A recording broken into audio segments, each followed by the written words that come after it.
And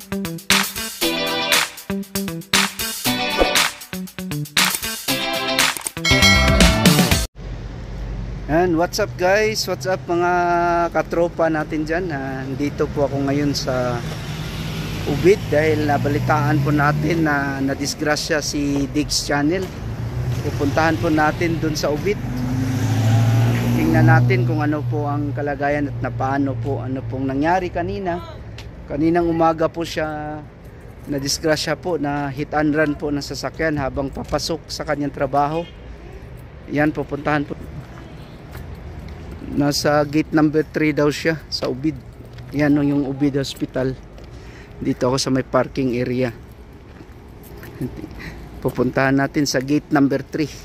So mamaya guys, tanungin natin si Diggs Channel. So shout out dyan sa lahat ng tropang bata vloggers. Update ko lang po kayo. Dito na po ako sa Ubid Hospital. Pupuntahan po natin si Diggs Channel. So mamaya guys, tingnan natin kung anong kalagayan ni Diggs Channel. So shoutout nga pala sa lahat ng tropang bata vloggers. So ingat lang po tayo palagi, keep safe, God bless. So guys, nandito na po tayo sa Ubid. Nandito na po si Diggs Channel. Yan o. So ito ay disgrasya si Diggs. Ayan, na-dextrose na siya. Scooter. So pasalamat sa Panginoon na wala naman masyadong damage. Pero advice ko na lang, kung may scooter, huwag ka na mag-scooter sa daanan. Ingat lang talaga. Oo. Kunti-kunti lang yung ano. Yun lang. Yan, nabunggo.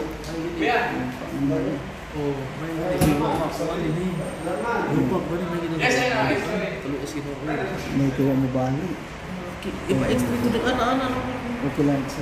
Bunggo lang na. Kusog din, dagana din.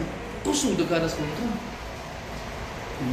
Yan o, so yan, update po sa mga tropang bata. Okay lang si Diggs. So, sama ng Panginoon, simple ako, pinakabahan ako kasi tumakbo ako. Nakita niyo po sa akin yung sa umaga, yun ang pangyayari. Ang scooter, dun sa ilalim na. So, lumipad ako eh. So yan lang po mga kababayan natin dito sa Saudi Arabia, no? Yung mga may mag-scooter, ingat lang po tayo sa kalsada. Kasi alam mo naman ang pagmamaniho dito.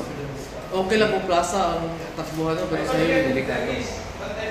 So, yun lang advice. Kung nasa mga plaza lang, park, okay lang yun. Pero pag dadaan kayo sa daan highway, hindi mo talaga alam. Minsan may mga loko-loko talaga, sasadyain kang tamaan. Okay lang yun sa mga park. Pwede kayo mag-scooter, pero pag gamitin mo sa trabaho, ingat-ingat lang, delikado talaga. Delikado talaga eh. Yun o. Tingnan mo, wala na, yung sapatos o, hindi na ito sapatos ko. Wala na sapatos. Naiwan na, nandun. Pati scooter, naiwan na. Pero pasalamat ako sa nabirwa sa Panginoon na walang masyadong safety ako, salamat talaga ako. Pasalamat ako, pangalawang buhay ito. Kasi ang alawan na yun talaga. Thank you Lord, praise the Lord. Buti na lang may pagka action star si Diggs Channel. Nakatalon daw eh. Lumipad daw siya parang si Tiago. Grabe, kala ko na yung boom!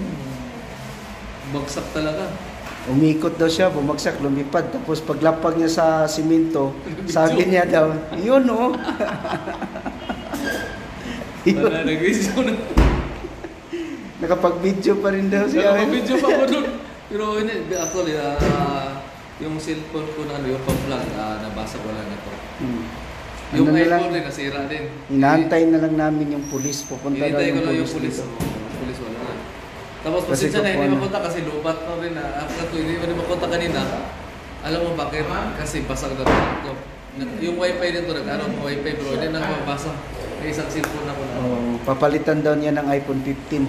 Yun lang. iPhone 15 daw papalit ni Diggs. So kung sino magpa-sponsor dyan, taga-pili ni Diggs. So yan mga guys, update lang guys sa Office Diggs. Konti lang Ngayon, nandito pa siya sa Ubid sa emergency. Inahantay lang yung police dahil pupunta daw dito. Baka kukunan pa ng statement.